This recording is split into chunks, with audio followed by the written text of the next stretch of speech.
What's going on with South Korea building a railway in Africa? Interesting. For more detail, click on the original article below. I did not write that. I'm just going to kind of break it down because it is a big deal. And I think it's part of how, if you look at Ethiopia, which is a landlocked country in East Africa, meaning that it has no coastline, it wants more ways to reach the ocean, and it can ship and receive goods, right? So South Korea National Railway Company, what they're doing, they just signed a deal to help build a railway line from Ethiopia to a port in Kenya, right? And the railroad will connect basically Ethiopia, I believe, to Kenya, which sit right there on the Indian Ocean, right? Did I get it right? Yeah. That just but so why does matter though? Ethiopia has a lot of coastline where Eritrea became independent, right, in the 1990s. So ever since Ethiopia has relied almost entirely on, I believe, the port of Djibouti, another country to trade with the world.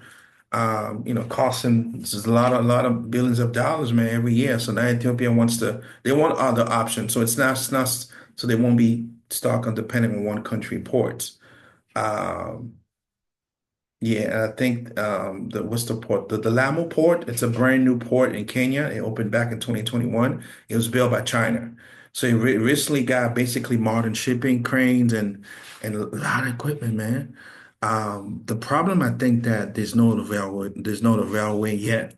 So all the cargo that has to be moved by truck, which is very expensive and slow. This is definitely business opportunity, but what's the plan? I think what they're doing is basically build a new railway from Ethiopia border all the way to Kenya, those two ports. And this is part of a big original project. I forgot what they call it. It's basically they're trying to, the hope is to connect Kenya, South Sudan, and Ethiopia with roads, railways, and port. That's what the Korean are doing. So, because Ethiopia and Kenya, they already agreed to kind of work together back in a few years ago. So now they're looking for funding and investors to make the project real. And then you have the Korean.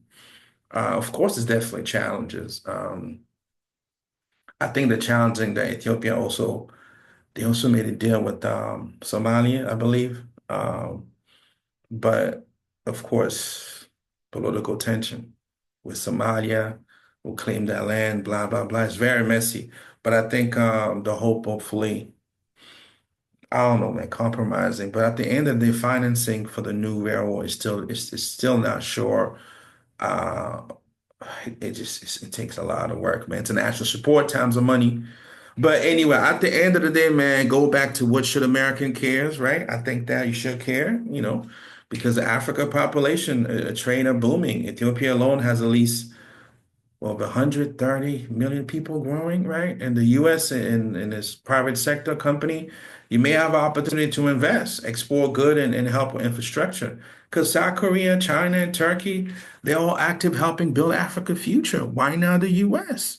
You know? You might risk falling behind, man, in trade. It's all about trade, trade, trade. I think the project show our infrastructure equal power. Whoever helped build road and railway helped shape the flow of trade for decades to come, and everybody make money. It's a win-win. So I think that with South Korea, the way they want to build the railway from Ethiopia to Kenya, I think it's a big deal. It's definitely a big deal. So. I feel like the corridor will shop regional trade, and the U.S. must compete with Asia rising influence in Africa. Click the article below.